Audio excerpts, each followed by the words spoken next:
l'avarice ou bien la radionnerie, ce ne sont pas des comportements qu'on peut trouver chez un bon musulman. Car la religion islamique, elle nous interdit cela. Enfin, nous allons voir qu'aujourd'hui, nous avons beaucoup de nos frères musulmans, de nos soeurs musulmanes qui ont de la richesse, mais refusent d'aider leur propre famille, refusent d'aider leurs propres voisins, leurs propres frères musulmans. Mais pourquoi? Parce que nous avons adopté un comportement radin. Nous avons adopté l'avarice dans nos poches, dans nos mains, dans nos cœurs. En temps normal, il y a même un hadith du prophète sallallahu alayhi wa sallam qui nous dit quoi? Que deux comportements, mais ça se réunit jamais chez un bon croyant. Celui qui a cru celui qui a cru le prophète Mohammed sallallahu alayhi wa sallam, il ne peut jamais être radin. Il ne peut jamais avoir un bon comportement. C'est l'hadith. Que deux comportements, ça se réunit jamais chez un bon musulman. L'avarice et le mauvais comportement. Mais nous allons voir que, mais posons la question à savoir, quel type de musulmans sommes-nous aujourd'hui? Nous prions, mais oui. Nous jurons, mais oui. Mais est-ce que nous avons un bon comportement? Mais non. Est-ce que nous aidons nos frères musulmans dans le besoin? Mais non. Est-ce que nous assistons nos familles dans le besoin? Mais non. Mais pourquoi? Parce que nous avons adopté l'avarice, la radionnerie, la pinglerie, s'il faut le dire même. Aujourd'hui, nous allons voir que beaucoup de nos frères ont de l'argent, ils ont de la richesse, de la fortune. Mais où est-ce qu'ils ont emmagasiné ce type de fortune-là, ou bien ce type de richesse? Mais dans leur cœur. Raison pour laquelle aujourd'hui, voir un musulman, ou bien une seule musulmane, aider ses proches, c'est un problème, c'est difficile pour lui. En temps normal, wallahi, l'argent d'un bon croyant, d'un bon musulman, ça doit être au bout de ses doigts. Raison pour laquelle, immédiatement qu'il va acquérir une somme d'argent, il va chercher à la dépenser.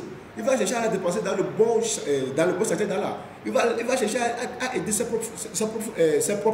frères musulmans, ou bien ses propres voisins, ou bien sa propre famille. Mais aujourd'hui, nous ne le faisons pas. Pourquoi? Parce que nous sommes radins. Un bon comportement. Nous n'avons même pas un bon comportement. Asor Koto Burhan, c'est ce que le professeur Salam veut savoir dans l'autre de ses hadiths. Que le monde, c'est une véracité devant Allah subhanahu wa ta'ala. C'est une véracité. Et qu'est-ce qu'on ne comprend pas véracité, moi?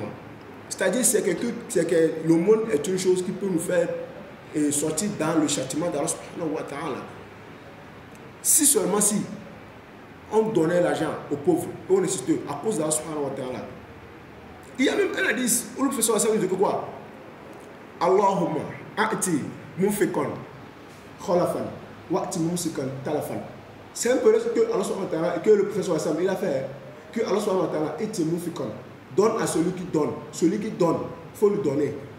De deux, celui qui donne, il faut lui donner une bonne fête. Et après lui, une bonne vie. C'est là que tu vas voir une personne qui a vécu. Il aide les profs, ses voisins musulmans, ses frères musulmans. Après sa mort, ses enfants ne vont que rester sur le bon comportement. C'est-à-dire ses enfants ne vont que continuer le travail qu'ils faisaient. Aider les gens, construire les mosquées, venir aux besoins de la famille. Ouati Moumsik on Talafan. Moumsik, c'est celui qui ne donne pas, celui qui est radin, celui qui est pingre. Ouati Moumsik on Talafan. Talafan, ça veut dire quoi? Celui qui n'a pas donné dans sa vie, Allah subhanahu wa ta'ala, après sa mort là, dans sa vie là, il faut le détruire. Atraf, c'est ce qu'on appelle la destruction, c'est ce qu'on appelle dans l'arabe. Atraf. Donc on n'a qu'à revoir une fois, savoir quel type de musulmans sont nous. Même dans Surat Munafiqun, Allah subhanahu wa ta'ala, il dit que quoi? Le serviteur va demander à son Allah subhanahu wa ta'ala de lui retarder sa mort. Pour qu'il puisse faire quoi? Pour qu'il puisse faire de l'aumône.